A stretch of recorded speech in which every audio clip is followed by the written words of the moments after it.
हरि ओम नमो भगवते वासुदेवाय। श्री ओम नमो भगवते वासुदेवाय।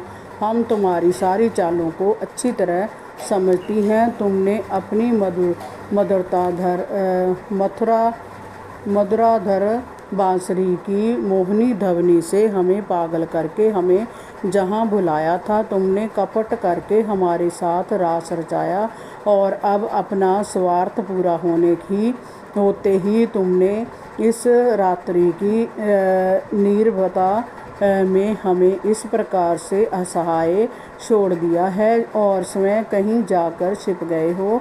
जय छल ठीक नहीं है। प्रेम में ऐसा छल दुख और विरह की वेदना को बढ़ाने वाला है। प्रिय, एकांत में मिलन की आकांक्षा जगाकर तुम हमें छोड़कर चले गए। जय तो प्रेम की रीति नहीं है। हमारी लालसा को तुमने बढ़ाया है। अब तुम ही आकर इसे शांत करो। तुम अपने कोमल चरणों से रात्रि के समय इस घनघोर वन में छिपे छिपे भटक रहे हो। क्या कंकड़ पत्थर आदि की चोट लगने का भय भी तुम्हें नहीं है? हम तो सोच कर ही अचेत होती जा रही हैं। हे प्यारे कृष्ण, हे श्याम सुंदर, हे मुरली वाले, हे प्राणनाथ, हमारा जय तुच्छ जीवन तुम्हारे लिए ही है। हम ही तो तुम्हारे लिए ही जी रही हैं। अब आ भी जाओ।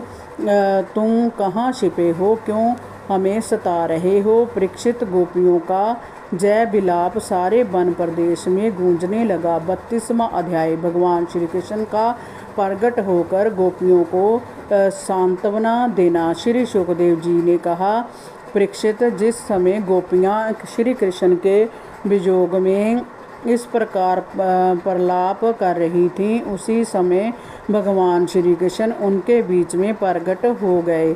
उस समय उनका मुख कमल मंद मंद मुस्कान से खिला हुआ था। वह रूप कामदेव के मन को मथने वाला था। कोटि कोटि कामदेवों से भी सुंदर परम मनोहर प्राण वल्लभ श्याम सुंदर को आया देख गोपियों के नेत्र प्रेम और आनंद से खिल उठे। वह सबकी सब इस प्रकार से उनकी ओर दौड़ी मानो प्राणहीन शरीर में दिव्य